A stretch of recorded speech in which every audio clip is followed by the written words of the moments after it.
നൈജീരിയയിലെ എൻസുക്ക രൂപതയിൽ സേവനമനുഷ്ഠിക്കുന്ന വൈദികരുടെ എണ്ണത്തിൽ വർധനവ്.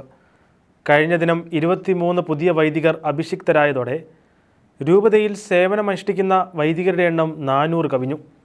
വൈദികരുടെ തിരുപ്പട്ട ശുശ്രൂഷ മധ്യേ ബിഷപ്പ് ഗോഡ്ഫ്രേ ഇഗേബ്യൂക്ക് ഓന വൈദികരുടെ എണ്ണം വർദ്ധിക്കുന്നതിൽ നന്ദിയും സന്തോഷവും പ്രകടിപ്പിച്ചു.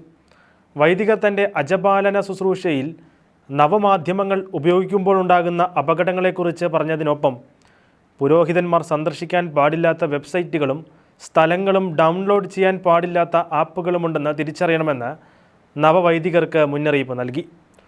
എന്തിന് വസ്ത്രധാരണം ഉൾപ്പെടെ തനിക്ക് ലഭിച്ച ദൈവവിളി പ്രതിഫലിപ്പിക്കുന്നതായിരിക്കണമെന്നും ബിഷപ്പ് കൂട്ടിച്ചേർത്തു. അമൂല്യമായ നിധി സൂക്ഷിക്കുന്ന മൺപാത്രങ്ങളാണ് വൈദികരെന്നും അതുകൊണ്ട് ശ്രദ്ധാപൂർവം മുന്നോട്ട് നീങ്ങണമെന്നും ബിഷപ്പ് പറയുന്നു. ജനത്തിനും ദൈവത്തിനുമിടയിൽ നിന്നുകൊണ്ട് സഭയെ പ്രതിനിധീകരിച്ച് പ്രാർത്ഥനകൾ അർപ്പിക്കാനും ദൈവത്തിൻ്റെ സന്ദേശം വിശ്വാസികളിലേക്ക് എത്തിക്കാനും വിളിക്കപ്പെട്ടവരാണ് വൈദികരെന്ന് ബിഷപ്പ് ഓന വൈദികരെ ഓർമ്മപ്പെടുത്തി.